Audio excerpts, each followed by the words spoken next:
good them mullets. They was nice fillets too. You know what I'm saying? They were big mullet. Yeah. Do what now?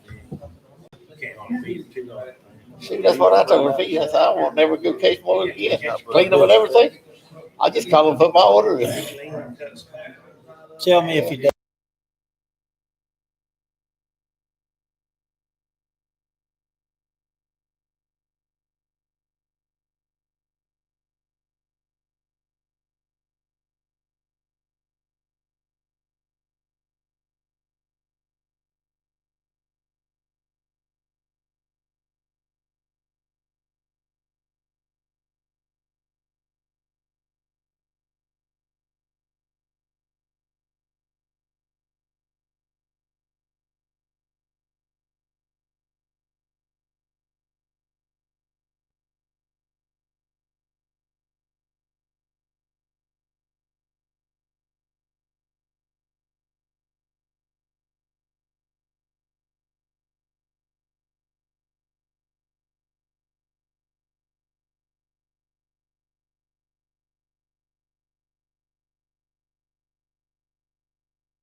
Damn it.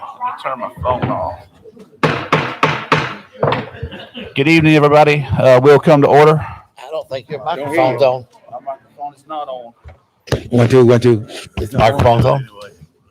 We don't have any sound? Davis. Check 1 2. Davis. No sound. No sound. He's working on it. All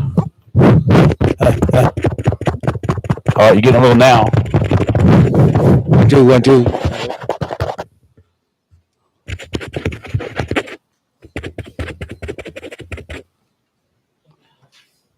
Hear us now?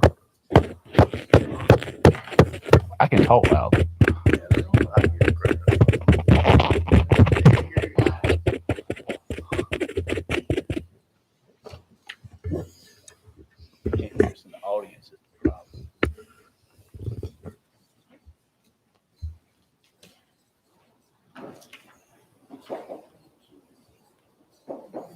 Technical difficulties.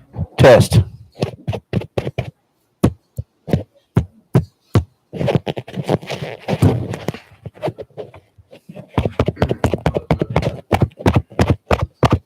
Fresh out of jokes tonight, Jay.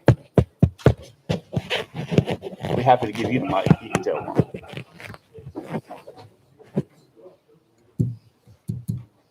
It's got a little bit.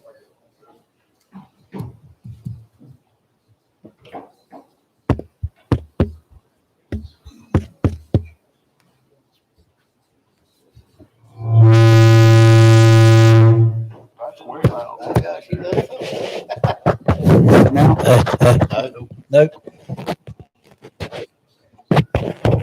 Yeah, we got it. there we go. Hey. Can you hear me now? Testing. There you go. Okay. All right, let's try it again. You ready? There we go. All right, good evening, everybody. We'll come to order. We'll stand and have the pledge by an invocation by Commissioner Nash. Dear Heavenly Father, we want to thank you for the opportunity to come together to do county business. Put your hand over the people that are still dealing with the virus. Hopefully we can get a speedy recovery, vaccine, get through the process. And please keep us safe to and from the commissioner meeting. In Jesus' name we pray. Amen. Amen. I pledge allegiance to the flag of the United States of America and to the republic for which it stands, one nation, under God, indivisible, with liberty and justice for all.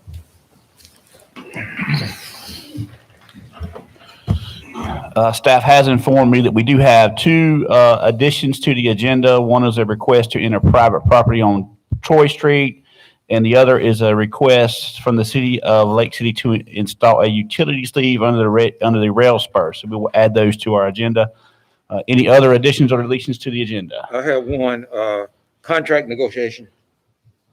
Contract negotiations in regards to, Contracts. okay, just contracts in general. I do also want to add the county manager search. Anybody else? All right, with all that, I'll take a motion to approve the agenda. So move. Got a motion by Amended. Commissioner Williams. Second. Got a second by Commissioner Ford. All in favor, say aye. Aye. That carries.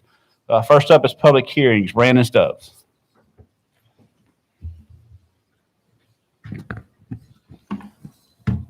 Good evening, Chair of the Commissioners. My name is Brandon Stoves, Community Development Coordinator for Columbia County. The item I have for you this evening is SD 0188. It's a request by Tori Humphreys of North Florida Professional Services for Lake City 47 LLC. It's a request for preliminary plat and construction plan approval for Cornerstone Crossing at 47. This is in District 5, Mr. Commissioner Murphy's district. The Planning and Zoning Board had a hearing on September 24th and voted 5-0 to recommend approval of this. Staff has reviewed it. County engineers reviewed it. County surveys reviewed it. They've addressed all county staff comments, and county staff is satisfied with that they meet all the requirements of the county. Okay, I now declare the public hearing open. Anybody to speak for or against this item? Not seeing any, I declare the public hearing closed. What's the wishes of the board? I make a motion to accept the plat for SD 0188. Motion by Commissioner Murphy, Second. second by Commissioner Williams. Any discussion? All in favor, say aye. Aye. Opposed? That carries. Thank you, Commissioners. Thank you, Brandon. Motion to approve the consent agenda. So move. Motion by Commissioner Williams, second by Commissioner Murphy. All in favor, say aye. Aye. Motion to adopt the consent agenda. So moved. Motion by Commissioner Murphy, Second. second by Commissioner Williams. All in favor, say aye. Aye. That carries. Discussion items, Mr. Kraus.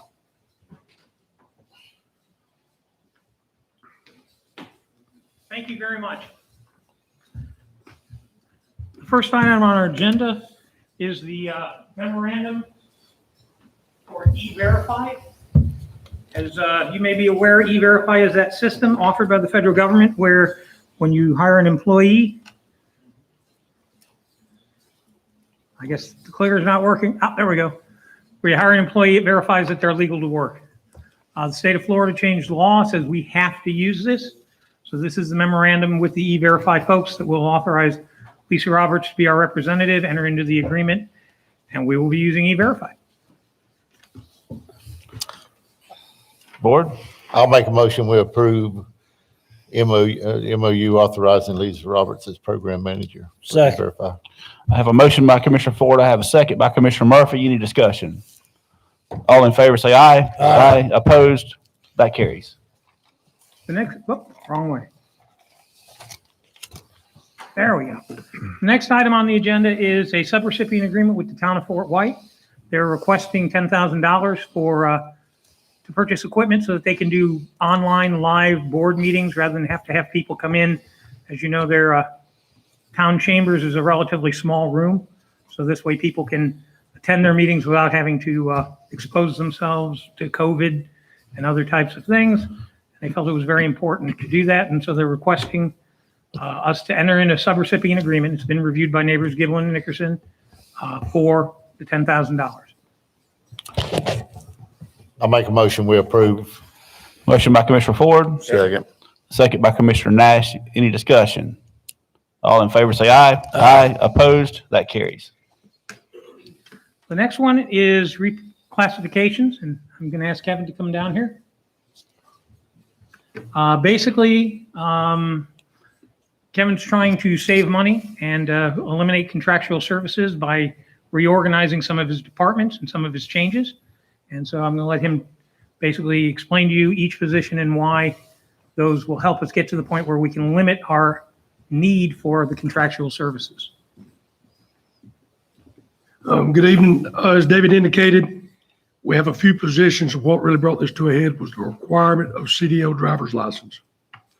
So your EO2s typically are truck drivers. However, some equipment operator positions, equipment operator 2, some equipment operator positions that do not require a CDL fell into that same category. So attempting to be competitive with the private sector, et cetera, this is going to give us, in my opinion, a leading edge on being able to hire folks and not having to raise our pay up to compete with the private sector. As far as the sign shop tech 2, obviously when we hired Joe Crackle, that reduced the contractual services significantly by his license, not having to farm it out. We're wanting to even reduce that further. Joe's one man, working 7 days a week, 24 hours a day on call. That's not reasonable. We were fortunate. We give both of our other guys an opportunity to go get certified at an entry level to open the cabinets, work on them, et cetera. One of our employees was successful with that.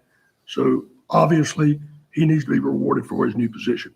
He'll handle the on-call time 50% of the time with Joe's absence. And then once again, on the third item, goes right back to Class B requirement, the CDL requirement versus what's actually needed. So the recommended motion to approve positions. I'm sorry, wastewater tech. Once again, the overtime issue. Robert, one guy we talked about during the budget times when we were going through budget hearings, is the same situation as Joe Crackle. That allows Robert not be on call 24/7, so forth and so on. So therefore, most of this, the board has seen during the budget presentations. So approve the position, pay grade, reclassifications, and revisions. And the board did actually approve the technician position, but there was no job description. So that's part of why that's in here. Some house cleaning issues, if you may. Kevin, this will also let you have to do less contracting out for the red lights and stuff, right? Not only the red light stuff, down to the utility side of things also. That's correct. Yes, sir. Kevin, is that utilities person, are they in place or we fixing to advertise for it? We'll go advertising in-house and out, yes, sir. Gotcha. Okay. Hopefully somebody in-house will be willing to do it. Mhm.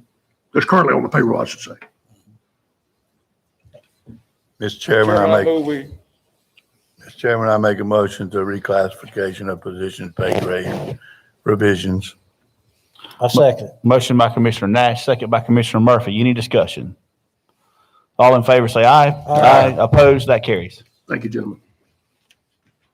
The next thing is RFP 2020N. 2020N is the RFP for CDBG contract administration. I know we have a lot of CDBG grants. This one particularly is the Community Development Block Grant, Disaster Recovery, IRMA, Voluntary Home Buyout CDBG grant. We got the grant. It's what's holding up the HMGP grant. It's what's causing us so much delay in getting these houses bought that need to be bought so that we can demolish them so that they don't get flooded again. This will bring on a company to administer the grant and help us speed up the process. We are recommending North Florida Professional Services for a contract amount of $11,500. Okay, board. David, in mind your discussion the other day relevant to this, did they give a timeline on what they're going to do here? Did not get it yet from them. They were developing it over the weekend. I have not seen it yet. But I should have it Monday because they don't work on Fridays. Mhm. Mr. Chairman, I make a motion to approve the final rankings of the contract. Motion by Commissioner Nash, second by Commissioner Ford. Any discussion? All in favor, say aye. Aye. Opposed? That carries. Thank you. And this will help us speed up that process so we can help these citizens that much faster. Next While item- we're on that subject, I'd just like to make a point here. And because, you know, one of my constituents, he's been waiting a long time. And I concur with him. But my point is that when we go into agreements like this, before it comes to the board, I'd highly recommend that, you know, we need to have timelines on these things because it just seems like, you know, we go in contractual, you know, I've got to talk, Kevin can allude to this, on the Clay Hole project, you know, and there were some stumbles in there and what have you, but I just think we need to do a better job personally of putting these people on timelines and holding to it. We'll make sure we do that. So the next one is another RFP. It's RFP 2020Q for HVAC preventative maintenance and repairs. Basically, you have had a contractor helping us with the HVAC system at the courthouse forever. It basically by policy became time where we needed to rebid it. We rebid it. We had 3 responses, and Siemens Industry is the one that staff is recommending to move forward with maintaining the HVAC. Board. Who's the current? Current one is Johnson Controls. So move. Have a motion by Commissioner Williams. Second. Have a second by Commissioner Nash. Any discussion? All in favor, say aye. Aye. Opposed? That carries. The next issue is the playground replacement information. I'm going to turn this over to Clint Pittman. He's the one that developed this. This is basically the equivalent to an equipment replacement plan for your playgrounds. We have a lot of playgrounds around the county, and they do wear out. And so we needed an equipment replacement plan for those playground equipment. Clint?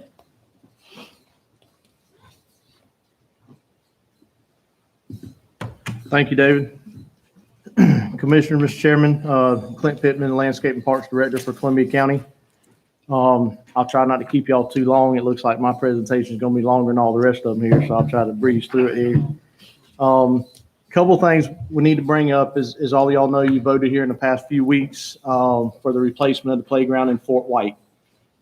Typically, this equipment, you know, as it's reviewed during the year, We do our budgets, May, June. If we don't have problems with these, units, we can't wait till the next budget cycle because the unit's either compliant or it's not. And with that being said, if we don't have money budgeted on an annual basis, we either have to take that unit, out of play or remove it, one or the other, if it becomes non-compliant. So what I've done here is gone through all these units that are up here, is everything that we currently have in the county now. And the dates that you see here were the dates that they were installed. The cost over there is something that I really want everybody to understand, that these costs that you're showing up here are what was paid when these units were put in on those dates. And the reason I'm bringing that up and stressing that, when we get to the end of this presentation, you'll see what I'm asking to be budgeted every year.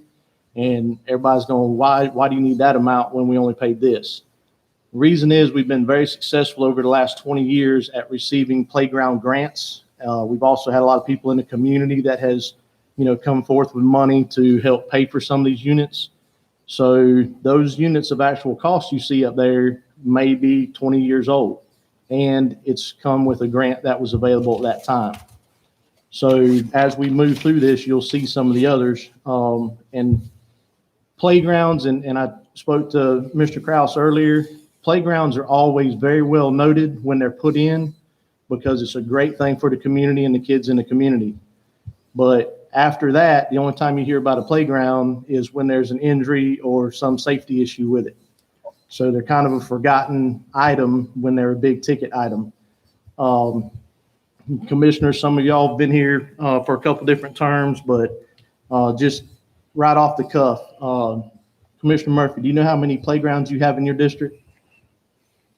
1, 2, 3, 4, 5 bunch. Yeah, well, see, and that's the point I'm trying to make. Commissioner Witt, same thing. You may not have been here on the commission when those things were installed, and if there's not an issue with it or a problem with it, it's not something that we visit on a daily basis, to make sure that we replace it when it needs to be replaced. But real quick, before I run through these, I'll give you just so you got an idea. And, some of y'all's districts, overlap into the city where you have more concentrated areas. And like right now, Mr. Williams, his district, because it's such a wide range and a number of community centers, all of our community centers have playgrounds because that's where the community visits and goes to with their families and for different events. So there's playgrounds at all these centers. But right now, District 1, we have 7 playgrounds in District 1. District 2, there's 1 playground. District 3, there's 1 playground. District 4, there's 3 playgrounds. In District 5, there's 8 playgrounds. Now, when I say playgrounds, there may be multiple units there. So that number would actually go up when it comes time for replacement, because when I talk about playground units, you're talking about a shade structure that may be over some of them. You're talking about a tot unit or a small, 2 to 5 year old unit. Those are separate from the 5 to 12 year old units because they're totally different play components, different reaching heights, different fall heights. All that stuff comes into play when we talk about replacing these units. I'll flip through these slides real quick here if I push the right button. Again, this is a list of the different areas and where they are and what those units cost when they were installed. And again, most every unit we have in Columbia County, we did receive a grant on. Some of the later ones that we had to replace some stuff. The reason I wanted to show this, it shows 2018 on here for Winfield. That $12,000 unit was to replace a unit of swings that became non-compliant. And Mr. Williams will tell you, when it becomes non-compliant, I'm either going to take it out of service or I'm going to take it out of the ground. He will that. Because it becomes a safety issue, and it's a whole lot easier to buy a $12,000 unit than to pay for a lawsuit where somebody got injured. And there's no gray area between compliant and non-compliant. And the way that comes into play, just to give you an idea, your American Society of Testing and Materials International is involved with this. Your ASTM, they set the standards for all your playground equipment. This book that I have right here, is full of all the different standards that do the guidelines for playground equipment, which a lot of people don't realize. There's a difference between commercial, residential, and then what they call confined playground equipment. And a lot of people get that mixed up. Confined playground equipment is what you see in some of your malls, McDonald's, Burger King. They're in a confined room in a certain area, and the play structure can only house a certain amount, of children and different age groups. When you go to some of the commercial versus residential, we all know you can go to some of the local department stores here. You can buy a residential playground for your backyard. The standards and stuff for those are totally different from what we have to do on a municipal level with commercial equipment. There's different gaps, different spacing, different age group requirements. There's all kinds of stuff that goes along with it. Along with the most important thing on these playgrounds is the impact attenuation, which is all your fall zone. That's all done with your height of your playground, where the children can fall from, the highest point, whether it's a 2 to 5 or a 5 to 12 playground. All that stuff comes into play and is governed by these different organizations under these codes. So again, that's why I stress so much, this needs to be a budgeted issue, because if something becomes non-compliant, we can't wait till the next budget cycle to have something in place to be able to cover it.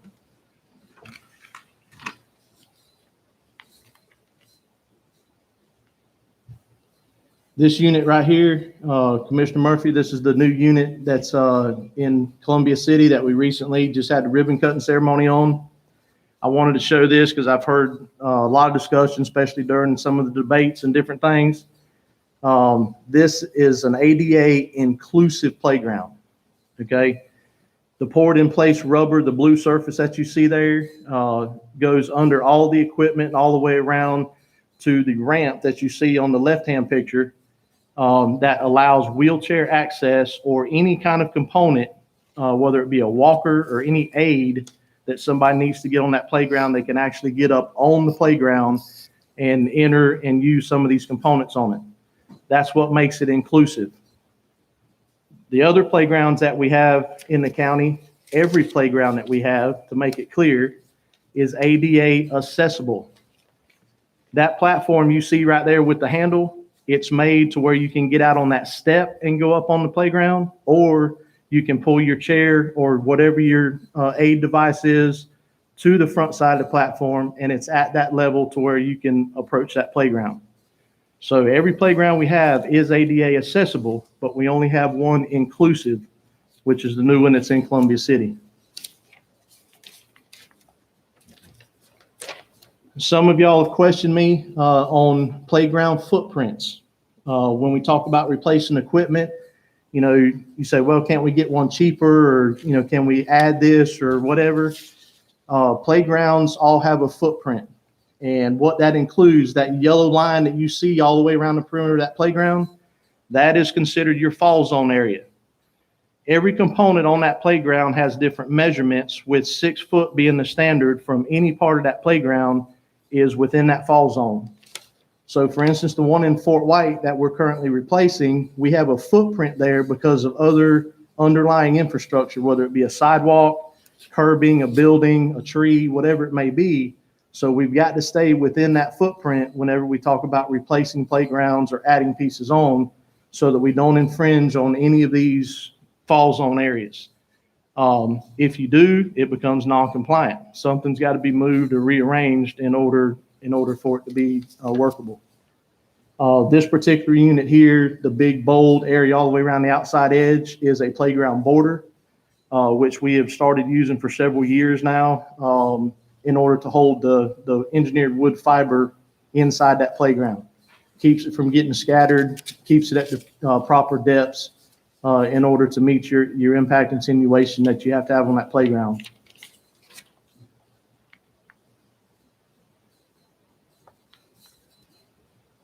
Okay, here's a couple of pictures I wanted to show you. When we say something becomes non-compliant, a lot of these playground equipment are powder coated. Some of them have paint finishes. A lot of them have plastic coatings and also rubber coatings. These particular platforms right here that you see the corner is rolling up, those are rubber coated steel platforms. So until you start to see the rubber actually raise up or come apart, you don't know that there's an issue under there. Commissioner Murphy can verify this. Everybody sees it in square tubing. You have a piece of square tubing welding up there that moisture can't get in and out of. Over time, that thing's going to start blowing up and turning around until it starts leaking somewhere. This stuff right here is basically the same way. Over the years, as moisture in and out of this equipment, you can't see it until something starts flaking off or coming apart. Then it becomes a structural issue. If it's doing it there, pretty much throughout that whole platform, there's going to be moisture and separation. So it becomes an issue where you can't just replace that component. You've got to replace the whole thing. The pole on the left-hand picture there, that's at a joint where that moisture runs in and out. That pole's rusting on the inside, even though you can't see it from the outside. And until a big chunk of it flakes off, you really don't know what's going on inside that pole. Again, it's structural, causes it have to be replaced and not just components on it replaced. The elements that destroy these playgrounds, you got two main ones. That's your natural elements and your human elements.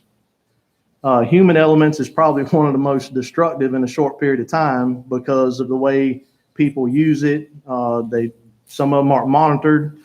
The one on the left right here, it's hard to see in that picture, but that's where two playground components meet. That bracket that's on there, somebody has sat there with a knife and just peeled off the edge of it. You can see the grooves in it where they've cut into it. There's several other spots where they cut the edges on it. When that happens, that again allows that moisture to get into that metal, ends up being a problem. We'll have to eventually replace that component so that doesn't become a hazard. The one in the middle right there, that slide, the top edge of that, it's a reinforcement rim around that slide. I've done it over the years. I'm sure most of y'all have too. You see a nice little slide like that, kids don't always want to go through the center of it. They want to run up it or climb up the outside of it or whatever they can do to get to the highest point. Climbing on that lip, that is strictly designed to, make that structure more hardy. And because they're climbing on it, standing on it, it has peeled a section of it off. Now, some would ask if that's compliant or non-compliant. In the condition that it's in this picture that I'm showing you, it's non-compliant. But we can round those edges, we can sand them, which we've done in several areas. And as long as there's not a sharp edge to cut somebody and it doesn't affect the structural integrity of that slide, causing it to sag or something like that, we can get more time out of it, as long as it doesn't create a hazard in that process. The one on the right here, again, is some rubber coated surface. You can see in the bottom section down there where the rubber is peeling off, the metal under it is starting to rust. Once that water gets in there, there's no sense in replacing that panel because the one right next to it's going to be the same way. Again, that's when it becomes a structural issue, not just replacing a component.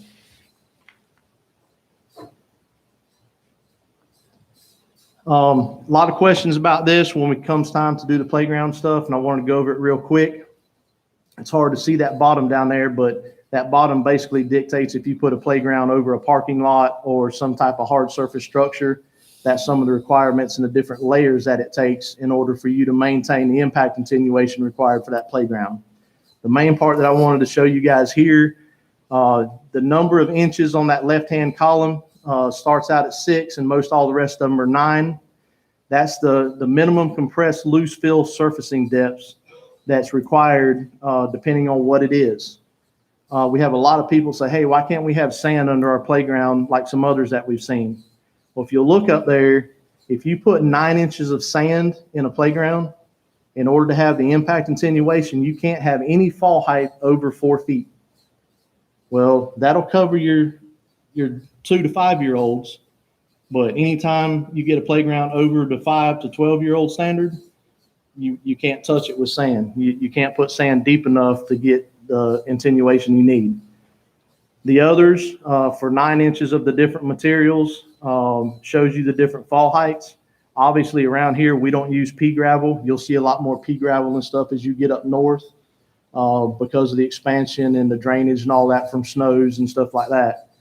Down here, you see a lot of the wood mulch or the wood chips. We use the wood chips, the engineered wood fiber. You get the biggest bang for your buck, basically. And it's also recognized by the ADA as being ADA accessible because of the way it layers and compacts. You can roll a chair or a walking device across that to enter the playground. So that's why we use the wood chips or the engineered wood fiber.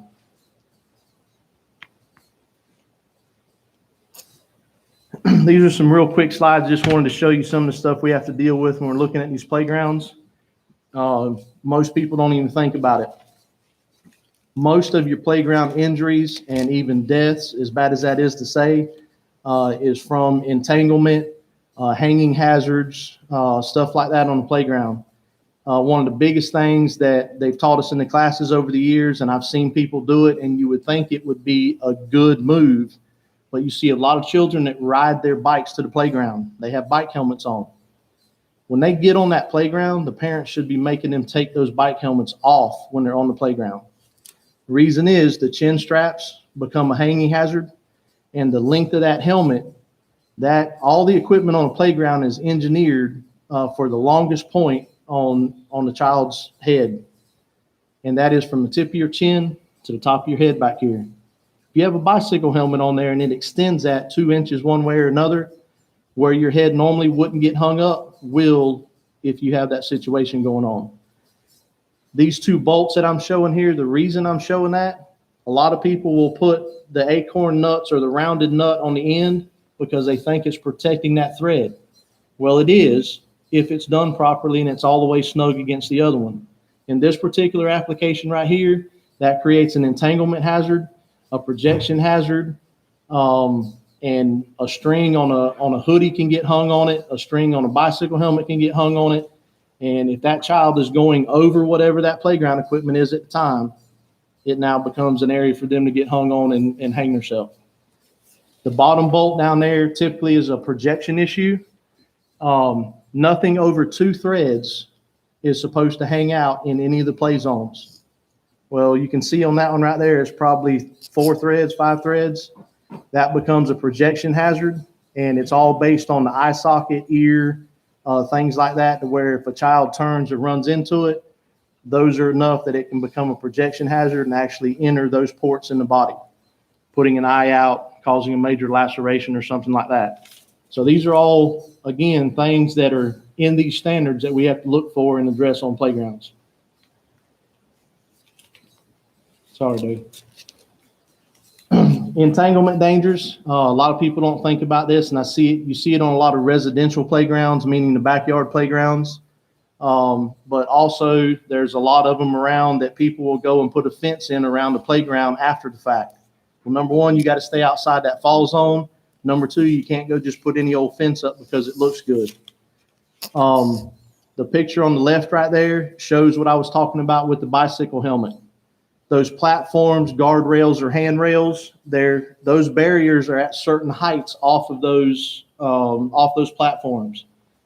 If you have something or have a child that gets through that and it's over a certain distance, or they have a helmet or something on that causes them to get hung up in there, if his feet are dangling off the ground right there and he can't reach that structure, he's now considered, a hanging hazard. The fence on the left, same thing, the distances between those. This is where you see a lot of residential playgrounds. You see people build a wooden handrail around them. If those things aren't spaced, it's just like the codes and standards on handrails on stairs or anything else, just like these going up here.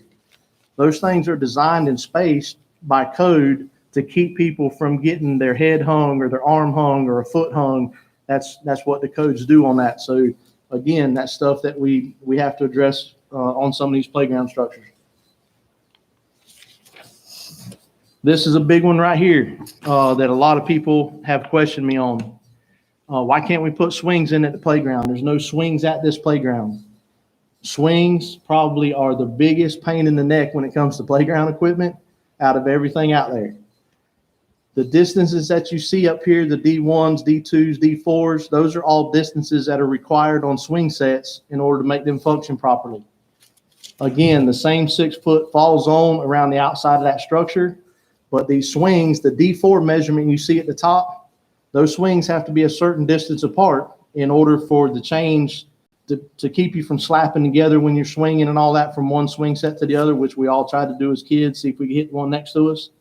If you squeeze those in, it allows that thing to swing farther, to and fro from the sides, so you end up with problems. The biggest thing with swings, when I say we can't put it in a playground, isn't the distance between them, but it's the distance in front of and behind. The measurement from the top of D4 up there to the bottom of your seat belt there, let's just say that's 8 feet on that chain from your pivot point to the seat. You have to have twice that distance in the front and behind in order to meet the requirements for that swing. So now a single swing setup, you have to be 32 feet wide inside that fall zone in order to put that swing in there. So that's why when I've had numerous calls, we need to add swings here. Sorry, guys, we can't do it. That big oak tree and that fence isn't going to allow us to do that. So there's a lot of issues with swing sets when it comes to that, about being able to install them. This is something I wanted to throw in there just to give you an idea. This has nothing to do with the replacement cost of the actual equipment, but I look back for the last 5 years and just repairs on equipment, meaning if a steering wheel device on the playground gets broke or some plastic component that has letters and numbers or braille or anything like that, we have, over the last 5 years, spent $19,187 on repairs. So basically you're looking at about $4,000 a year on average that we spend just on repairs of playgrounds. The bottom number down there over the last 5 years on the engineered wood fiber, approximately 2 to 3 loads per year for normal maintenance. We've spent roughly $18,000 on that. Now, when I say normal maintenance, that's going and adding a little bit to level stuff out to make sure it's good.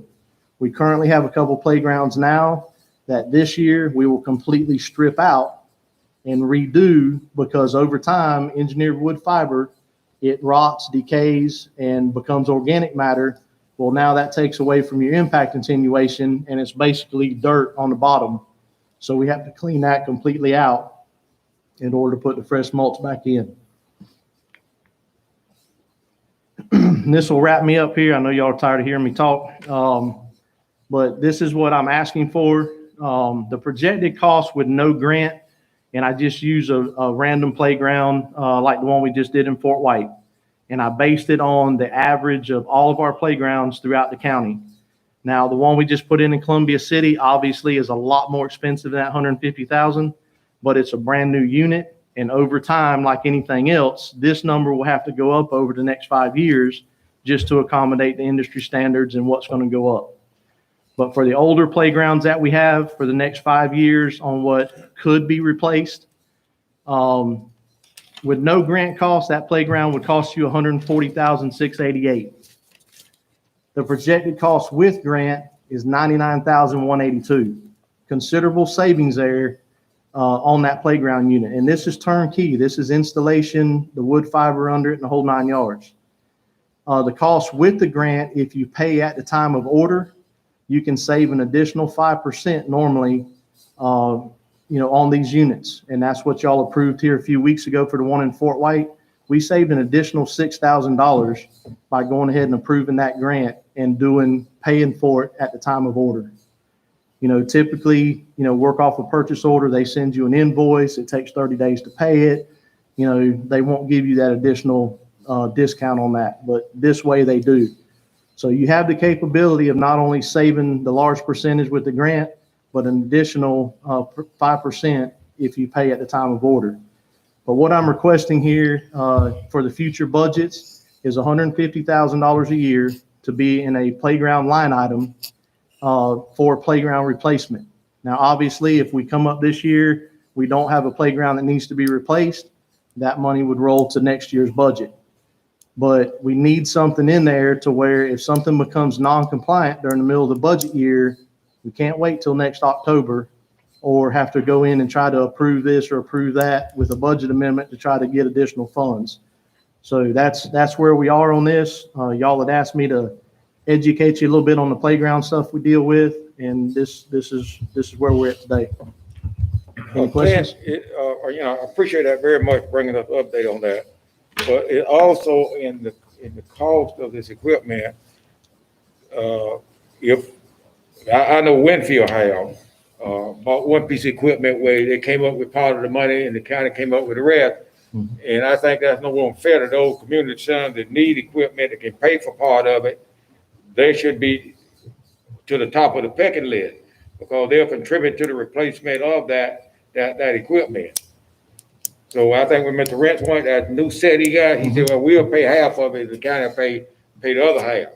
So that's why that new piece of equipment was put out there what year it was. Right. So because community center paid for half of the cost to replace it. And we've been very fortunate. We've had good working relationships, with the majority of the community centers. The Kiwanis Club, the Rotary Club, Altrusa, there's been a lot of them throughout the community that have also helped contribute. So we have a good working relationship, and with these grants also, but I want everybody to understand that if those other resources aren't available, I mean, you're looking at $140,000 versus $90,000. That's a huge savings if we don't have those grants or other people contributing.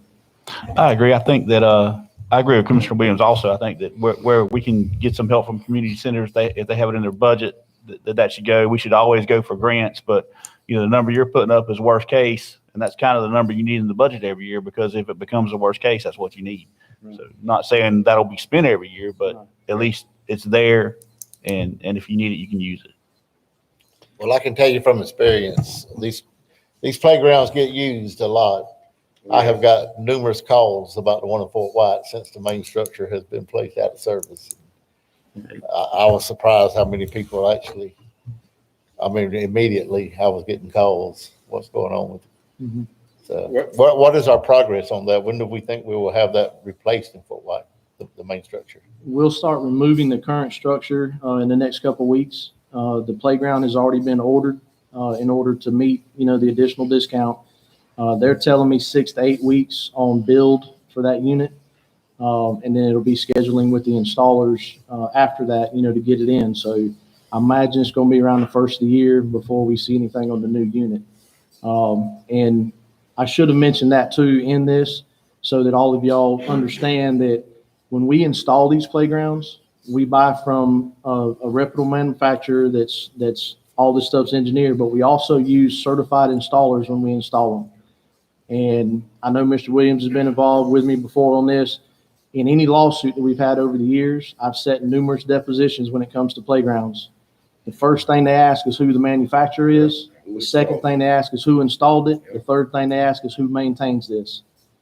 So that's the first 3 things they ask every time. And if you get into installing your own playground equipment or try to cut corners on some of that stuff, it'll come back to get you in the long run. So Clint, in this request, and I agree with you 100%, but is there, out of that 150, are you gonna do any additional maintenance, I guess, out of that 150, or that's 100% equipment replacement? That would strictly be for equipment replacement. Is there a need for additional monies on the maintenance part of it, Clint, to try to prevent some of this stuff? Yes, sir. And you'll see that in my next year's budget presentation. There's already a little bit that was added to my operating several years ago for playground stuff. Obviously, we've had increases on that over the years. And like with any repair and maintenance, as stuff gets older, you'll see more of that. But there will be, in my next budget presentation, there will be some for that. But this right here is strictly for equipment replacement. Clint, are they offering, me and Clint's been talking about playground stuff for a long time, but do they offer any non-ferrous metals for like aluminum and stainless upgrades and stuff like that, as far as for the, because like one of the platforms that Clint pointed out there, just for everybody, where Clint talked about the rubber coming up. Well, we talked about taking it out, repowder coat, but you can't do that because the rubber surface is actually there for, grippage and stuff like that. So it's a given, but anytime you alter what the manufacturer does on that equipment, either with a different surface or a different type surfacing, then you take it out of compliance, because all that was engineered and designed through these safety standards to meet what they have to. Mr. Chair, I wholeheartedly agree with the concept of starting a contingency for playground equipment, and we just need to make sure that we put that get that in our flow budget come budget workshop next year. Absolutely. Make sure we make that recommendation to do so. I say we make a motion to approve it right now to put it in the budget. Mr. Chairman, I'll make a motion to put $150,000 in playground replacement. Motion by Commissioner Nash, Second that. second by Commissioner Ford. Any discussion? All in favor, say aye. Aye. Opposed? That carries. Thank you, Clint. Clint, how often do they have the training things like what you discussed with me? You know, you get become certified and everything? Right. The CPSI course, the Certified Playground Safety Inspector, is done every 3 years. It's one of the few courses that you can't get CEUs or continuing education for. You have to take the course every 3 years and you have to retest every 3 years. Because these codes and standards are constantly changing, they won't let you do continuing education and just renew it. But it's on a 3-year cycle. Do you have some of your other people that are you getting? I've got another staff member that has completed the course. He's waiting to test. The first test he had set up, of course, COVID changed all that because they're not doing classroom. They've gone virtual on everything. But they do have computer stuff set up now to where they're registering people to be able to take it online. So hopefully he'll pass the test. And if he does, then he'll be certified also. But they'll tell you in the class, only 55% of the people pass the test. I remember you saying that. And it's pretty rough to do it. So it's hard to get a bunch of employees, tested to be able to get them to. I imagine it's pretty expensive if you have to have outside services come do the inspection too. Oh, yeah. Yeah, there's people that actually do that, so. Clint, I just like to say, I appreciate you bringing this to our attention. I think the playgrounds are a great asset to the youth in Columbia County. And, I think we have to keep up this equipment, and we need to budget for it. So I appreciate you bringing this to our attention. All right, thank you. Any more questions? Thank you. Thank you. May I ask a point of clarification? This 150, I can bring back next month a budget amendment to put it in this year's budget if that is your intent? Is that your intent to put it in this year's budget? He's telling us he needs it, correct? Okay, so we'll bring a budget amendment back at the next board meeting, Yeah. I think we moving put the it money this into an budget. account for this. Cool. Your budget amendment come out of general fund? Or I'll where? let you know next budget. I have to find the money. All right. So I don't want to guarantee you something until I look at the budget and see where we can move it from. All right. So, but like I said, I'll prepare that for next board meeting and we'll have it. There we go. The next item is the assignment of duties for the assistant county manager position. Basically, you requested that I come up with a plan. What I discovered is the 3 biggest time consumers on my current position are going to be safety and risk management, where I do the safety training and I do these accident investigations and reporting and all that sort of fun stuff. Grant administration, that means to follow up on the grants, the quarterly reporting, semi-annual reporting, minority business reporting, Section 3 reporting, Davis-Bacon reporting, all the paperwork that comes with a grant once you get the grant. And the third one is special projects. As things come up, Ben would say, I need you to work on this project and those types of projects. So those are the things that I'm going to focus on delegating. We're going to do it on a temporary basis until the final decision is made so that it won't affect the budget. We're going to assign it to people within the organization. For instance, with risk management, we're going to assign it within the departments so that the departments would have a safety officer. The fire department already does this, handles their safety program really well. They will help with code enforcement to provide the safety program for the administrative departments and the rest of the public safety departments. And then in the operations departments under Mr. Kirby, we will assign somebody out there to be their kind of safety officer, if you will, on a temporary basis until a permanent decision is made. In terms of grant administration, depending on the function of the grant, we will delegate the responsibilities for those paperwork to that department. So for instance, in the economic development department, they have several grants that are economic development related. Jennifer Daniels at that point would pick up a lot of the administrative clerical functions within that, like the quarterly reporting. She's already started doing that, and it works out very well. And that'll go along with the others because it'll clean up the communications as well, because the people executing the grant really have the information to complete the paperwork. And so it's not a question of I have to track them down, they have to track me down, and we complete the paperwork. They'll do it as they work the grant. And again, special projects, depending on the special projects, we'll delegate it down. In terms of the grant administration, I will still be responsible for writing grants. And so we'll still make sure that that does not fall by the wayside. Mr. Chair. David, here's what's very important. And not saying that the 1 and the 3 is not important, but number 2 is very important for all the paperwork and all that goes along with a grant once you receive that grant. And you know, you've been doing all the requirements it take and the time it takes for the paperwork, for that paper trail to be part of that grant application. Absolutely. Follow-up, it's good once you finish the grant, but the follow-up is more important than after the grant is awarded. Because if you don't do the follow-up, you negate your chances of getting another grant because that was not closed out. Absolutely. We didn't do the proper follow-up along with the grant. So that's one that whoever you designate that to, that they should report back to you at least once a month on the follow-up work that the grant, that person is doing for that grant that they have at that time. We can set up a monthly meeting with all the grant administrators just to go over every single grant. It'll also keep everybody up to date on what's going on. That's a great idea.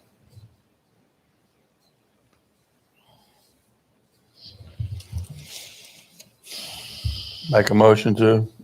Does that require any kind of a motion, David? Yeah, what it says, yeah. Okay. He's I'll asking for a second that, motion. yeah. All right, we got a motion by Commissioner Nash. We got a second by Commissioner Ford.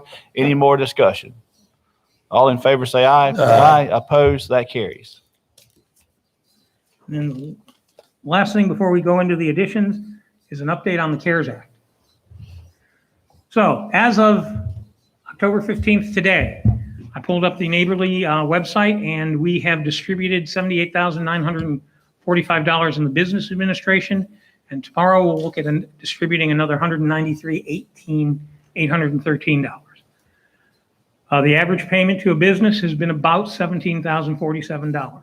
So these businesses, if their losses continue, can continue to come back and reopen their file until the end of December. So if somebody got $17,000, say, and they continue to have losses, they can come back and claim money for those additional losses. Is that being clearly communicated to them? We are going to be working on a communication plan, including public meetings, to try and help people understand it.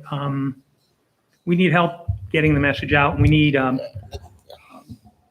face for the program. That was going to be what I was going to talk about, David. I think we need to hire somebody on a temporary basis, maybe 2 people, to represent the county just on CARES Act funding so they can answer questions and be a face for the county. I know we have people that we've hired to distribute this money, but I think we need to have somebody in an office in the county that they can call, find out where their projects or where their applications at this time, what they need, what they, because I'm hearing they just don't know who to call. And I know we don't have anybody delegated just for that, or if we do, they don't get the message all the time. We get 5 or 6 phone calls a day, if not more. We try and get back to them every day. Sometimes it's 2 days to get back to them. And it's simple questions to, what do you mean by sole proprietorship? How do if I'm an LLC and I only have one person, do I really have to supply this form or that form? What's the status of my application? And they call up to the office, and the office staff and the clerical staff answers the calls, and they're keeping a log so we can try and make sure we get back and don't drop the ball, because early on we did drop the ball on a few calls and we don't want to do that. And so it's a lot to keep up with. It really is. I'm confused as to why, I'm sorry, Commissioner Ford, as to why that's not part of the contractor we're paying to actually, assess these applications, why they don't have a person. They're the ones reviewing the applications, why they don't have a contact person the public can call and ask questions about their specific application. Because I'm hearing the same thing Commissioner Ford is. And, we can, certainly there's $12 million in the bank that we've got to get through. And there's money to hire somebody should we need it, but I would think they would need it. But here's one of the things that I do know. Catholic Charities. They get a client and have to help that client. And they ask for all this information and they got to literally go through and call them back and say, well, I don't have this, I don't have that. And they call that question about this and that, and it's costing them way more time than what they're getting paid for. So I think on the next agenda, they're gonna be asking for an increase anyway, which I think they should with what they're having to do to get people qualified. But the most important thing this board needs to do, no matter what we need to do, we need to make it easier for the people out there that need these services to be able to get it and don't send all this money back to Washington. So whatever we need to do, if it's hiring a person that they can call and they can walk them through the process and how to do it, it's a win-win situation for us and our economy for them to have the money. I agree. I mean, at this point, you're only talking a couple of months of, toward the end of this thing. I think we put somebody up there as a liaison that they can call to help them fill out this paperwork and follow through with their application and answer questions in this county, If that's the wish of the board, we would like to do it through a temp service so that we don't have the process that are of hiring an employee that you have to go through. And David, I'm correct that this person can be paid with CARES Act funds. Yes, right? Yeah. absolutely. Yeah, I wholeheartedly agree. We need to position ourselves to be able to speed up the process and get more people qualified. Absolutely. And just to clarify with the Catholic Charities comment, they're a subcontractor of United Way, correct? So United Way would actually need to come request more. Or do we do separate contracts? We have a separate contract with each one that mirror each other. So the contract we have with United Way is identical to the contract that we have with Catholic Charities. But to your point, they get their list of clients through the United Way. So the United Way is the primary point of contact on the individual assistance. But this person or persons, if we do two, they could actually help with that process too at that point, couldn't they? With Catholic Charities and United Way, if they needed some help too. I would hope that if we go that route, if the board wants to go that route, they would help with whatever questions the client has, whether it's calling Catholic Charities or calling the United Way or calling the accounting firm in Gainesville, just kind of being, a conduit. I'm also hearing on the personal side that one particular case, I don't know if this is an isolated case or not, but they're 3 weeks into submitting an application. They haven't heard anything back. The rent they're needing paid is already due again. And so I'm wondering if, I'm all for increasing contracts. They can hire more people to get this out quicker, but I need them to communicate that to us. I don't need them to just sit back and think that makes them look bad. They can't get their applications as quick as we like. I think a 5-day turnaround is reasonable, but we're not getting a 5-day turnaround. They're telling them 10, and in some cases it's 20. Right. And so you can't do that. So if they need more assistance, if they need to hire more people, if they need funds from us, so they can hire more people. Again, we're sitting on millions of dollars. We're going to have a hard time getting through. I think the state wants you through phase 2 by November 16th. Phase 2 for us is 45% of that money, which is almost $6 million. And we're not even through phase 1 yet. Not even close. So we're going to have to, in the next couple of weeks, come up with some creative ways to increase his assistance and actually get this money out. So anything we can do to speed it up, anything we can do to make it easier, anything we can do to make them say yes, say no. And I do like the stats that we don't have a lot of denials, so that makes me feel better. But the pace isn't fast enough for me. It is a slow pace. Mr. Chairman, I don't want to have to wait another 2 weeks or 3 weeks before we authorize it. I would like to, I offer a motion to authorize staff to fix our concerns about this COVID, this CARES Act. And if they have to hire additional folks to do so, it's not costing us any. It just make our citizens out there, put them in a position to be able to use this money, and the CARES to pay for the additional act, the additional dollars that we need to do this with. So I put that in a form of motion to authorize staff to get with with this and fix this glitch in this. We have a motion by Commissioner Williams. I'll second it We have a with, second with by the- Commissioner Nash. with the caveat that the county has a liaison person that we hire to help the Catholic Charity and what's the other organization is doing? United Way. United Way, because I'm getting calls and I'm turfing them to David. I think you should have a liaison for the county that I can say, call this person. And they can run down those applications and give them updates, because they're basically calling for updates. Yep. Is what they're doing. And I think when we get this person hired, we need to advertise in the paper and stuff, maybe, too, that. All our Any contact questions, call this information. person. We need to get the word out, we have somebody. And it is okay to do it through a staffing agency. Yeah, And the thing about it is we can even, I mean, CARES money's gonna pay for it all. Correct. So, we can put it on local radio stations too.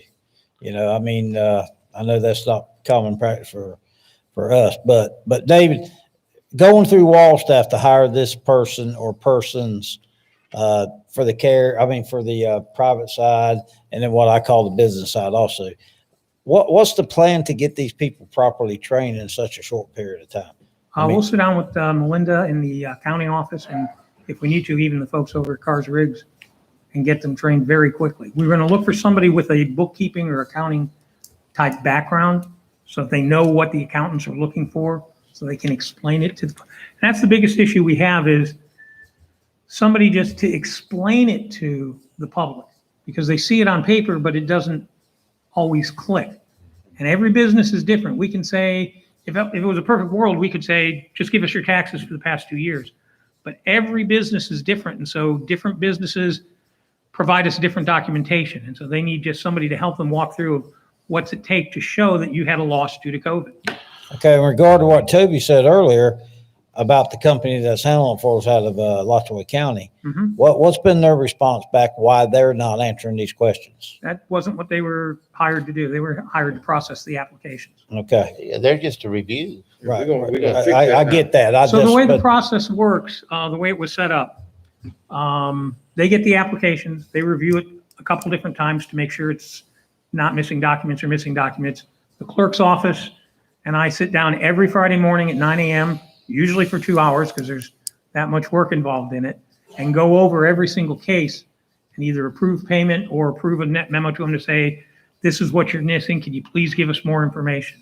So we review every single case every Friday morning. Okay. And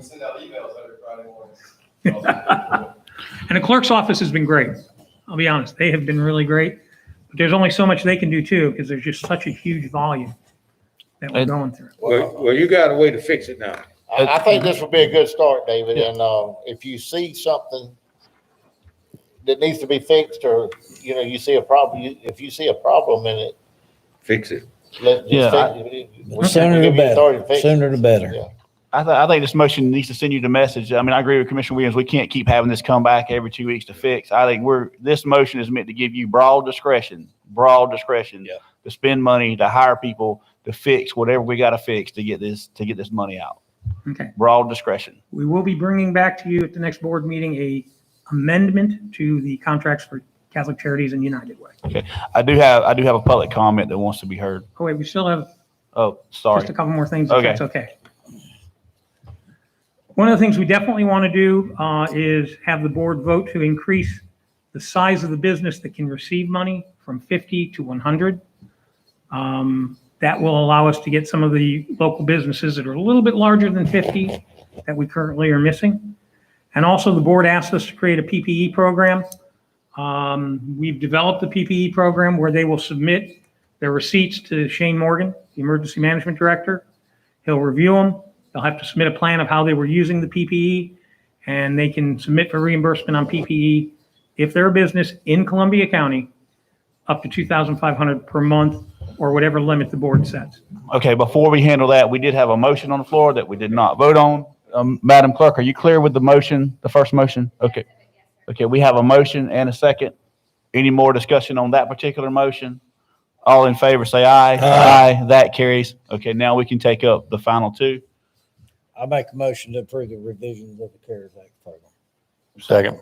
Have a motion by Commissioner Murphy, have a second by Commissioner Nash. Any discussion on that matter? All in favor, say aye. Aye. Opposed? That carries. Thank you very much.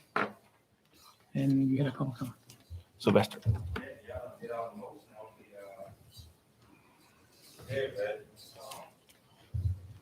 David, I spoke to you, we indicated quite frankly, we're gonna talk about making some Sylvester Warren, 832 Northeast Richardson Terrace.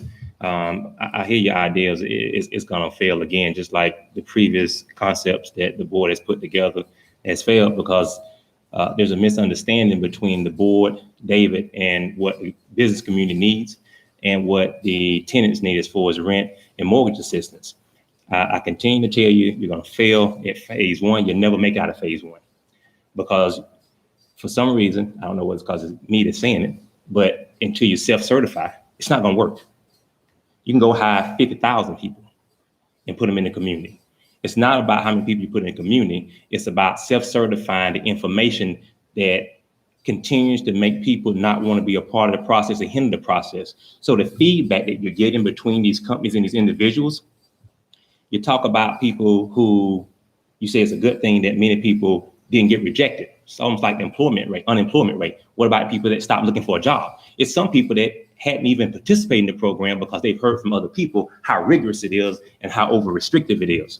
So until you change that process, you're going to get more people that will participate. I explained this to you as well, David. I thought we were in agreement on it. Sent you emails about it, sent you text messages about it, so forth and so on. Thought this was something you're going to present to the board, get them to vote on it so you can really get the money out there to the people. But until you self-certify, you're not going to get much more results than you're already getting. I think you've only given away 74 grand in 2 or 3 months at business community.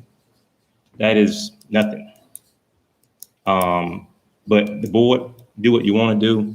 You're going to fail at it. Self-certification is the only way to go. I've heard some of the commissions and some of the little rumor stuff they say behind my back, which that's cool. I don't really care about that. I care about what's in the best interest for the business community and the people. When you self-certify, Sylvester Warren isn't saying self-certify. I tell you out my mouth what my losses are, and you just believe it. Just like the PPP loan. You self-certify, you give your profit and loss, and there's no volley back and forth between you and this firm out of Gainesville. You give your information. I swear it to be true. Review it in the story. These are my losses. Cut my check. Next person in line, so forth and so on. Smooth process. More and more people join. I've talked to a lot of people in the business community. They don't like the process. They're very disappointed at you all. I understand your concerns and self-certifying, but as somebody who does work with CARES Act in another capacity and actually serves on the CARES Act committee in another capacity, I can tell you that what you're asking for, the Department of Emergency Management and the Department of the Treasury won't allow to happen. So all this information they're asking for because that's the parameters. David has talked to your attorneys, Chairman, and you can self-certify. You can self-certify, but the circumstances you're talking about where you just tell me what your losses are and I believe you, I didn't say that. That doesn't happen. You still, the same information that the lawyers are asking for, if we were self-certifying, we'd be asking for that information too. Because I work in a county that is self-certified and we're asking for all that background stuff too. And it's aggravating. I get it. But you're bound by the parameters of the program from the state. I'm just telling you how it's going to work. It's y'all show. At the end of the day, I'm just a citizen telling you how we feel as citizens and taxpayers. I know that's a fiduciary responsibility. We trust you to write a $100 check or $1 million check. You don't trust us for 40 crack and grand. Well, and again, that is not the parameter set up by local politicians. That is the parameter set up by the state when they give us this money. The state said as long as, and I've talked to people up in the state said as long as you can account for the money and the purpose in which it was spent on, as long as it's COVID related, it's fine. They gave you no rules. They just gave you simple instructions and say as long as you can track it. There are rules to this program. There's actually a liaison in every county now from the Department of Treasury to go over what is allowed and what isn't allowed. Y'all have, so this why is an evolving situation. What was the law firm hired for? Because we didn't want to incur county staff to have to go through applications. We wanted to hire it out third. I said a law firm, not the accounting firm. They were chosen in the RFQ process. To do what? To review applications based on the parameters given down by the state for the program. I mean, it's so not the law firm is different. I think the law firm was actually set up. Right. to tell us how we had to do this. Exactly. And your law firm say you can self-certify, did it not? What the law firm said, and I do have it in writing, is that there are a couple counties that do self-certification, but they strongly recommend against it. Neighbors and Giblins. Yeah, and they weren't hired just for this. They were hired, they review all the governmental applications to make sure that what the governments are submitting are, they write the subrecipient agreements. So the law firm does a lot of different things for us. But in this particular case, they basically said there are 2 counties in the state that do self-certification, but they strongly recommend against it. Just for clarification, I know myself and Ben and yourself had that conversation back when before we even received the money. That's what I just simply asked, what Neighbors and Giblin said. Now, we may be able to simplify the process. And I'm going based on the fact that you gave me broad discretion that if we can simplify the process, we should. And we're more than happy to work with Mr. Warren on trying to simplify the process. Don't work with Mr. Warren. Don't make this about me, Well, because no, that's the not about problem. you. I mean, in Work with the general, community. Yeah, work with the community, work with the individuals. I've already had Well, I don't conversations. think David meant anything by that, but you're the only one that comes up and give recommendations into this effect. So that's why he was saying, work with you on that, not because he's singing you out, but because you have shown interest in trying to make the process work easy. Yes, sir, Commissioner Williams. But what happens is when I understand what he's saying, but it gets mistranslated when it leaves this meeting out into the public by other people. And so that's the only reason I said it. I want to clear that it's not a me thing, it's a community thing. But I understand what you're saying. Sylvester, I assure you, I have all full intention of getting this money to the people that need this money. And the one thing I do not want to happen, though, is a year and a half, 2 years from now, Columbia County get a bill for $5-6 million because they said we give this money to unauthorized people. And they have warned us over and over and over to be careful with this because this could happen. Commissioner Ford, you would be doing it the same way the banks did it. You would self-certify and you would ask for the same information. You would ask for the profit and loss. You would ask for the Excel spreadsheet. You would do the same thing. The only thing it prevents is the extreme back and forth between myself or Mr. Cross or whoever have a business with the accounting firm. It just shortens the process. It doesn't take away from the accountability. Well, and that's why we're hoping to hire these people to help shorten that process, to work with these people. Okay. Yes, Mr. sir. Warren, the counties, because I am on a committee that's in a county that self-certifies. I serve on that committee. I review business applications. I'm doing that. And I can tell you that the process is still a pain in the rear. I mean, it still is. It still is a volley between that business owner and our committee to get that information. So I don't know what steps it's going to save. You're going to be giving information to a different person, but and every county has the same problem. The state sends you this money. You're accountable for it. You've got to prove the business how they lost to COVID. You got to prove any expense was due to COVID, and they want us to get this money out. But their parameters they put on it are difficult, and we communicated that back up to them. But don't think it's any local board making this process hard, because it's the same. Every county and state is dealing with the same thing. Chairman. Hey, you're chairman. You guys vote on it. I'm just a concerned citizen trying to help make the process easier. It's just advice. Take it, leave it. It's not going to hurt my feelings. And that's why tonight we gave him broad discretion. You don't have to come back to this board to tweak to ask for every little thing. Look, you've got it. If you see a problem you can throw money at and fix, you can make it easier. That's what that vote was about tonight. Because we hear you. Good luck. So, And Sylvester, we appreciate your concern for the community. We do. thank you, Sylvester. And to let you know, I have begun discussions with trying to set up a community meeting or two to go out to the business community to help them go through the process and explain the process. Because not every business is as sophisticated as every other business. And every business is different. And so there are just some businesses that need more hand-holding than others. We want to make sure we go out there and we provide that and make it as accessible as possible. So you'll be seeing us having a couple community meetings or individual meetings, or however we structure it in the next couple of weeks. Well, I was going to say, let's offer up a community meeting ASAP, and then the public, like Sylvester saying, some of the people that he's talking to and I'm talking to, they'll have an opportunity to actually come up here and ask the question. and get a reputable answer right then and there. We hope to Because- have the first one in 2 weeks. Okay, that's good, because they're, in between the phone call, how many people have I sent to you? A bunch. And I Yes. even give you your cell number, so you know what I'm talking about. So, but I agree, it simplified, but then again, as neighbors and Gibbons, you better cover yourself too. Yeah, and we recognize the board is very concerned and wants this money out there to help the community. Doesn't help anybody if it's not out there helping the Absolutely. community. And- We're gonna do everything we can to make the process simpler and to get that message out there, and even to help them one-on-one if we need to. If you need 2 people, 3 people, or if you need a staff of people to help with this. We don't have much time left. Yeah, Exactly. you got a month to get through phase 2 and we're not at phase 1. We'll do it expeditiously. We have been in contact with our liaison. We do have a liaison assigned Shane to was Columbia working County. with, somebody named Brooke, Okay. so. And she was with FDEM. So we were talking with her about the PPE program, and we're gonna make that as painless as possible to the businesses. And like I said, we've got the procedures written out, and we're ready to start that up tomorrow. I mean, I think the PPE program is good, but it's not going to spend the money for you. No. And I think eventually when we do reach capacity for the small business, I think you're going to have to look at the big business. I mean, because I'd rather have this money out in the economy than, get sent back to the state or within the confines of government. So, And we will keep reporting back to you on the stats so that you know how we're doing and how we're, On some of these things, why can't they just give P&Ls and sign a affidavit that they're true and boom, be done with it? they could submit P&Ls. Be a Absolutely. P&L, like a business shut Some of the down for biggest problems they've run 3 into, months. like I said, is people not realizing they had to sign a certification that said they're a sole proprietor. Or they're an LLC that only has 2 people, and the forms that we request don't fit that.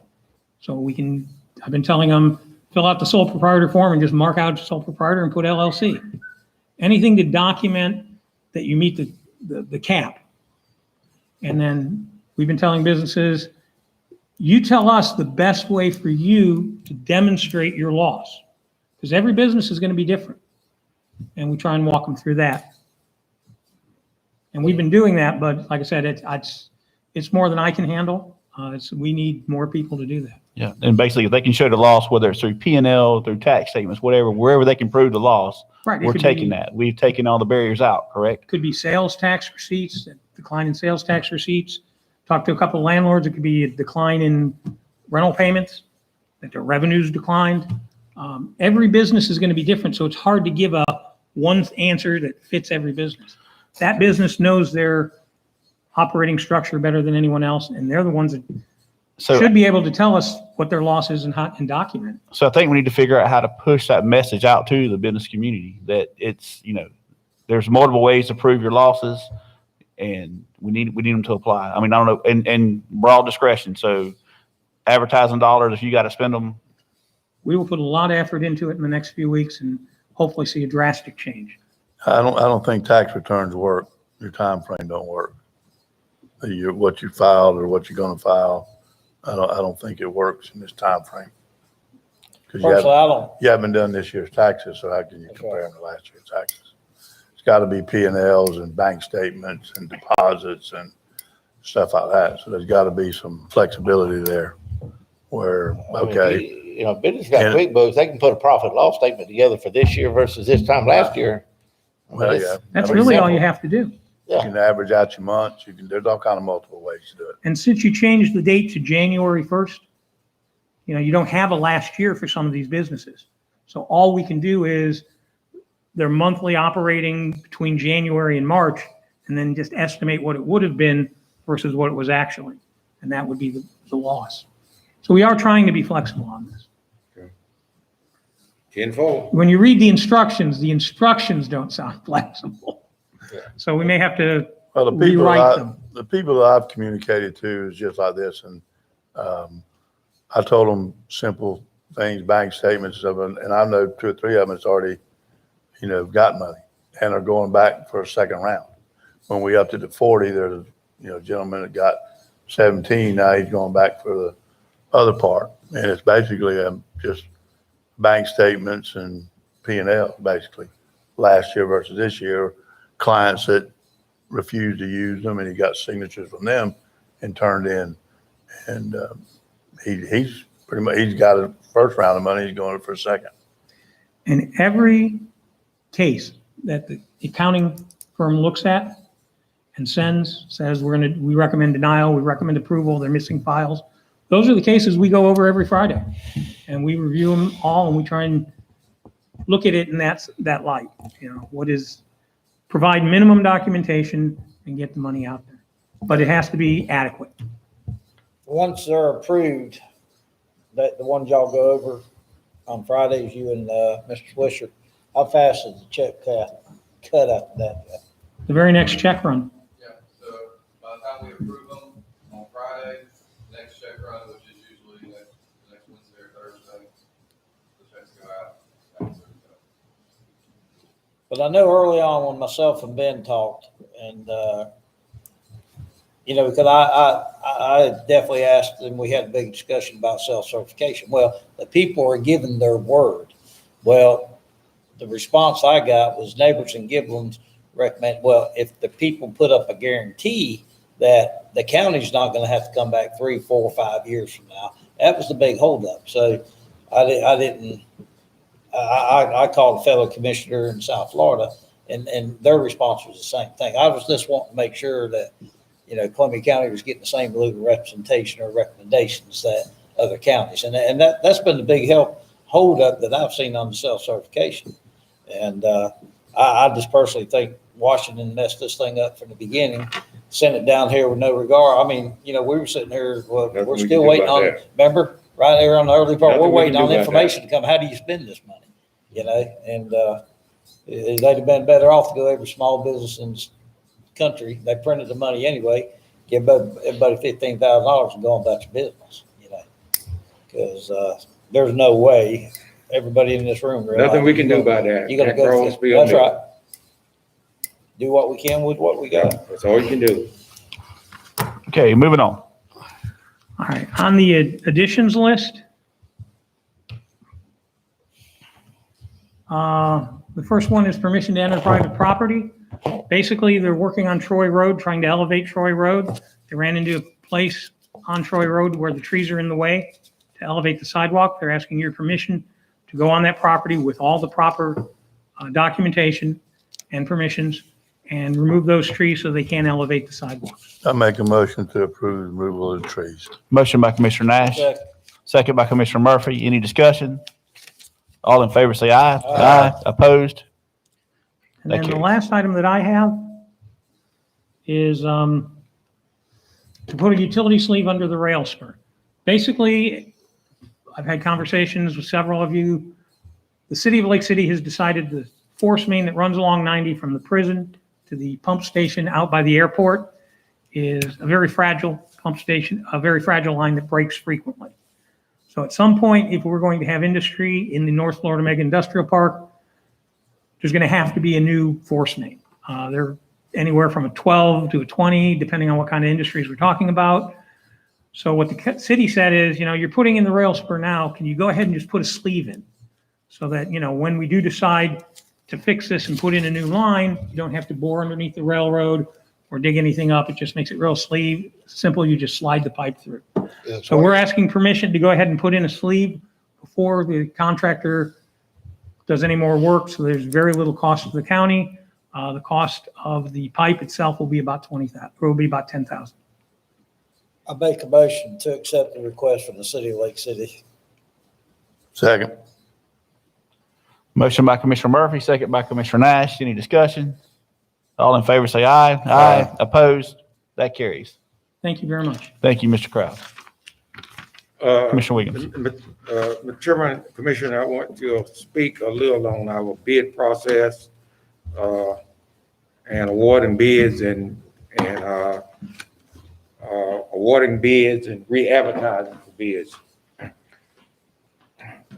We have a process that we voted in not too many years ago that after every 5 years, we automatically have to bid out our contracted services. That the big ones, mowing, rescue, garbage, three big ones. Somewhere in that, where a company is a good company that works great for the Columbia County and save Columbia County money, I would like to see a process in there the way we can negotiate with those companies that want to still do business with the county. And I know on several occasions in the last 10 years that we rebid it, got lower bids, and went through hell for 4 years. I mean, rescue was one, garbage was one, and mowing was one. I very seldom get a call from anybody now about either one of the three. But their contracts is up, we got to rebid it, and we have to have a real good reason why we don't accept the low bid. And sometimes the low bid is not the best bid on these projects. And I just want to open up a dialogue with the rest of my commissioners and see what you think about being able to negotiate extended term with some of the good contractors who have. My thought on it is, what you do in the beginning of the contract is you do 5 years, and then you have benchmarks in there that if they meet them, you're able to extend it for 2-3 years or whatever you want to do in your original contract. Just like I'll give you an example, when Lifeguard was here, it was in their contract to provide us with financials and P&Ls and different stuff like that. And I don't know if they ever did. And I think if you do have a good contract and a good relation, that you should have that opportunity. Now, at some point, you have to bid it out. Yeah. Because you can't monopolize it. Yeah. I think it's unfair to the taxpayers. But if, just use Waste Pro or Century, if they're going along and you got 5 years and they've done everything to the contract, that the board should have an opportunity to extend it for whatever, 2 years, 3 years, whatever y'all think.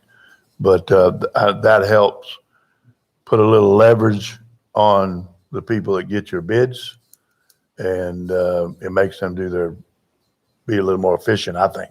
So I agree with you, but I wouldn't be like 5 years and 5 years and then 5 years. No, I wouldn't be about that. No, I wasn't saying that, but there should be somewhere in there that there could be a negotiation for additional time and then rebid it. And that way you don't have one contractor locked in and they don't get any competition whatsoever. So when you got a good contractor, you want to hold on to that contract as long as you can.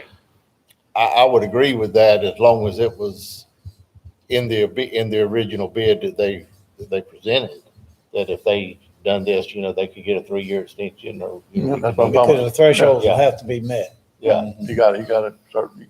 So What's your thoughts over there, Joel? So currently we're doing things this way currently because a previous board did make that pass that to where we had to absolutely rebid after 5 years. Right. Well, I don't know if they made a motion to put, you signed a 5-year contract and it just became normal that when that came up, you renegotiated it. The articulated policy that staff operated on, and I'll give an example, when we renegotiated or when we bid out ambulance services, EMS, and solid waste. We did both of those in the same year. We had prolonged discussions. I mean, they really wanted, hey, can't we get a renewal? Can't we get a renewal provision in here? No, sir. Our board has a policy, 5 years. And it's kind of what Commissioner Ford's saying. It's like, look, we negotiated that contract on these 5-year terms. To Commissioner Williams' point, however, one of the pitfalls of rebidding is you don't necessarily know if you're going to get as good a deal as you've already got. And we did know that. We talked about that when the policy was first adopted. But the staff is currently operating on a backdrop of there is a hard and fast 5-year rule.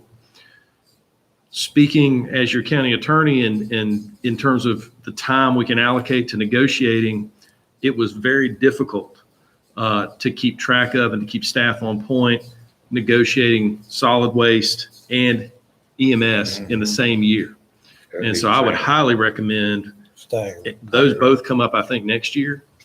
Trying to find a way to avoid having to negotiate both of those or rebid both of those in the same fiscal year. I don't think it makes sense in terms of the time it requires from your staff, because those are significant contracts with a lot of money involved, and then we don't do anything with them for 5 years. So for no other reason than to get those staggered up so they're not happening on the same year, I would agree with Commissioner Williams' point. But in terms of this being a policy, it is a policy of the board, and it is actually a bell that you can unring. If you guys decide you no longer like this policy, you can take it away. And then we'll go back to negotiating for extensions. And we can certainly extend, we'll do an initial 5-year term with a potential for a 3-year extension based on benchmarks. That's all contract. You guys can negotiate. Can you bring us back a new policy? Yes, well, and that was what I think we'll bring you back a resolution, first of all, saying that the old policy no longer will apply going forward. And then if you do want to have a policy that just says, hey, we want to make sure we have an opportunity to negotiate in every contract, that gives staff direction. And we can actually put that into the bid packages so that when people are bidding for the business, they know, hey, because I'll tell you, we were told, well, if we knew we had an opportunity to potentially renew this or extend this, it might change our pricing. That's not how it works. It's going to be 5 years. So there's certain front end costs that they know they may lose, particularly with ambulance services and things like that. So it might even buy us a little bit of leverage if people think they have an opportunity to maybe go as long as 10 years, hypothetically, 3-year extension, then a 2-year extension if they're continuing to hit benchmarks. So absolutely, Commissioner, if that's the pleasure of the board, we can draft up some proposals and come back and let you guys tell us what you want your policy to be going forward. Yeah, that's what we want to do. I agree. I'll work with Mr. Kraus on getting that pulled together for the next meeting. Thank you. Thank you. Yes, sir. That's all I have, Mr. Chair. Okay, I did add the county manager search because I've had several conversations with our human resources person, and the motion we made at the last board meeting was we were going to do a nationwide search for a county manager. We were going to advertise nationwide, and in talking to her, Florida Association of County Managers does provide that service. They provide that service for a flat fee of $5,000. They will do your advertising. They will do your search. They will review your candidates. They will do background checks, the whole gamut. And in talking to her, the cost associated with us doing that in-house would far exceed $5,000. And when you put the man hours that would be required to do that search on top of that, and we're already busy with CARES Act and everything else going on, I personally think that we allow Florida Association of Counties to handle that for that flat $5,000 fee. And we've covered the wishes of the board in their motion by doing that. And we've taken a load off our staff in not putting something on them they've never done and have no experience doing. Okay. Yeah, that sounds good. I I agree. agree. Put it on the next agenda. So do we need to put it on the next agenda, or can I have a motion tonight? Go ahead, Joel. The one thing starting to bother me is we're putting a lot of petitions on and they're not being advertised. Nobody knows we're doing them and we're taking motions. So you're talking about a $5,000 expenditure, which is within the spending authority of the county manager already. The only issue before taking any vote on that would be to open public comment, see if anybody wants to say anything about it. But yeah, I think Commissioner Nash's point is well founded too, is if it's going to be an addition that calls for a motion and spending money, let's try to get it on the agenda. But Commissioner Witt, I'm not picking on you by any measure. I understand your point. This being $5,000, if you open the floor to public comment, I think you can take a vote. All right, I'll open the floor for public comment. All right. Do I have a motion to spend the $5,000? I will make that motion. All right, I have a motion by Commissioner Nash. I have a second by Commissioner Ford. Do we have any more discussion of the board? I will tell you, I've been looking at people talking about hiring headhunters and stuff. You're talking about you can spend up to a couple $100,000 on Yeah, that. you can. That's right. I mean, I've seen some of the costs involved, and $5,000 looks great to me. Yeah, no, I agree. My point is we're getting carried away at the end, putting. Yeah. We're gonna get caught or somebody gonna say, hey. But I agree with you. All right, all in favor, say aye. Aye. Opposed, that carries. Open comments of the public. Anybody want to speak? All right, Madam Clerk. The Honorable Jay Swisher, Commissioner. Yeah, I got two things I Okay. just want to bring to, I knew it. I thought we were gonna be I downhill. want to give you gentlemen something to think about. Real quick scenario, wild dog runs out, eats a neighbor, right over here by Tillison's. She gets hauled away to the ambulance. In our animal, vicious animal, aggressive animal deal, and I talked to the lady at the animal shelter today. They have no problem with it. The way it is right now, the way the policy reads is that the dog's got to be quarantined. It doesn't say nothing about inside of somebody's house or whatever. And, I've got neighbors over there that, since she got hauled away in the ambulance, she's still messed up. Nobody go outside their house because the animal's still at the house, but supposedly on the inside the house. So what I just want you gentlemen to think about, because I'm going to ask David to put it on the agenda for the next time, because I want it to be posted where public can have all the opportunity to come in and voice their opinion. But I would like to work towards an addendum to our aggressive animal that if a bite occurs, that animal automatically is removed and put in under control. Commissioner, who'd you talk to at Animal Control about The that? director. Okay, so if a dog actually bites somebody, That's right. the state statute on vicious dogs kicks in, and they are supposed to be impounded. So if they're not impounding that dog, we need to deal with that. I thought that too. Yes, sir. No, that's state law. That Believe so me, it- and that's why, Yeah. so there's a break, and my point, you just nailed it on the head. Yeah. We got a major breakdown. So where we filled the gap, if you remember, we had nuisance dogs, which is dogs that were yapping, and then we had vicious dog, but there was That's right. nothing in the middle, and that's where y'all created dangerous dog, which Mr. Autumn's still here, where there's dogs that are kind of terrorizing the neighborhood. They're not actually biting anybody. They're not quite getting to the nuisance standard, but we created a way, and that's what our policy talks about, is that dangerous dog. They hadn't quite bitten anybody yet, but it's really seeming like it's going to. Let me pull that out. Let's talk to the new director. Let's kind of coach her up a little bit about what your expectations are, because I think that's where the gap You is. need to, because the new director put personnel on there because. and Sure. then I'm getting 2 or 3 different stories, and Yes, I'm not trying to throw them under the bus. I'm just saying the simple point is that, any one of ours or anybody in this community, worst case scenario, it goes by my grandson or granddaughter, it's something, I thought we put some meat to it. We And I did. just feel We- like we're we not. did. Yeah. We did. So these dog attacks are kind of like four-wheeler accidents, you don't think they're happening, but they are, and they're happening quite frequently. When I read it last night at 10:30, I'm like, it's there, and So they had Jessica Pools working there in enforcement for a little while, and I know she's left animal control in the last few months. I think we maybe just need to have a circle up and let them know what our expectations are. I think, don't want to put more on Mr. Kraus, but maybe Mr. Kraus and I can circle up with them. Okay. And That's fine. have a talk about that. Because the situation you're describing is state law. And that dog's supposed to be impounded until there's a hearing. One other thing, myself and Ron had a discussion about this in the open board meeting, but when we purchased the property out here, I call it what is it? What was his name, Ron? What was the guy that owned the property? Daniel's property. The Flatfield property? Correct. Okay. Correct.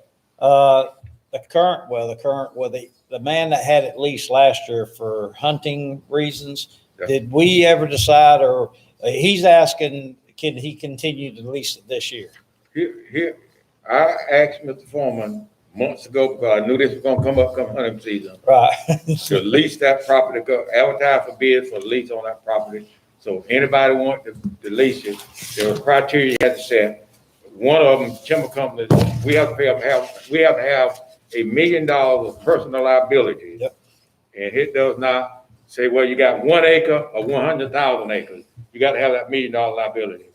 And the cost of leasing, the cost of leasing per acre, and there are certain criteria on how the gates have to be put up. You can't use cables over a gate anymore. You got to actually have a gate. That's right. All this cuts out liability, and that's something that we didn't get done, and now we are in the hunting season. So Commissioner Williams, just Ms. Chung and I got together on that, and we did some research about what other counties were doing. I've talked to Mr. Kirby this week. We're kind of doing the same approach. We're saying, well, we can't find counties that are really doing this. Let's see what the timber companies are doing. I do think under 125, the only requirement we have is that we do competitively bid it. We can do that very quickly. But I do think you're also right in terms of what the minimum expectations would be properly maintained gates, to make sure nobody accidentally wanders in there and gets themselves shot or something like that. And then the liability coverage is going to have to be there. So what Kevin's been helping me with is figuring out what these timber companies are doing and expecting, mimicking that. Because again, we couldn't find other counties that were doing hunting lease. Kevin, did they, did I understand you already put gates up out there or not? Excuse me? Yes, sir. Okay. I I thought I understood- heard that from somebody. I was just curious. I understood when they was talking about this earlier that Clint said he was going to be doing work out there. That was another consideration, and I think Mr. Kirby's working with Parks Department on with landscaping on that. Is how can we make sure? Clint's concern is he's out there doing some perimeter mowing or bush hogging, and here he's running up on somebody who's hunting. Right. So we're just that's another issue we're going to have to deal with in the leasing process. Is does there need to be some kind of communication? What are we going to do? So again, this is just not something that other counties had done. So we're kind of reinventing the wheel here. But again, we're going to the timber leases. We're going to use those as models and hopefully get something out. But I didn't want, Commissioner Williams, I didn't want you to think I'd forgotten you. Ms. Chung and I did look into it and researched it and just kind of ran into those walls. So, I mean, Ron, I think me and you are in agreement. It's such a short term, probably it ain't going to be worth doing it this year, correct? Or what's your feel? Mr. Attorney, since we have not done a official lease on it, would it be proper for this board as of now to just release this property back to the leaser that had it, based on requiring the insurance, liability insurance and all this we have just for this season until we get everything like it should be to lease it out, advertise it? I have not heard back on that question yet, but if they do have an existing lease that would allow them to say, hey, when you bought it, I already had a lease on it. Well, then we would have bought subject to the lease and we would honor that lease. I've not seen that yet. But if I don't even know who had a lease. Yeah, my understanding is it was just a gentleman's agreement. Here's your $2,000, whatever it is. And So 125 authorizes you to lease property, but it says right there in the same sentence, subject to a competitive bid process. So, I mean, even if we only open it up for 5 days, it doesn't have to be a big window. We can reach out to people who've expressed interest, say, do you want to bid? See what we get back. so if we were to open it up to a 5-day bid process, Joel, do you feel comfortable? The gate, Kevin says gates are in place. Whoever he or she is that wins it provides $1 million liability insurance or whatever the fee is, and it's X amount of dollars a year. Would you be comfortable? You feel like we're protected for like Ron said, for this season? Right, and that's legally it's doable. Legally it's doable. I don't have an objection that says you can't do this. You can do it. You just need to determine the date, the time of the lease from this date to this date. We'll have to do that for sure. Yes, sir. See, we're paying $9 an acre now for lease. That's about the going price, and that's if you can get it for $9 an acre, you got a deal. So if you got 500 acres there, you're talking about $4,500, not $2,000. Yeah, I mean the bid package is basically going to be the lease with a blank where the price is, and they can just tell us what they want to pay for it and agree to do all the terms, and then they can bid. And we have to furnish the gates. We have to put the gates up. Yeah, I think Kevin's already put them all up, Ron. I think Kevin said he already put them all up. He took that out of, Ron, he took that out of mine and your contingency fund.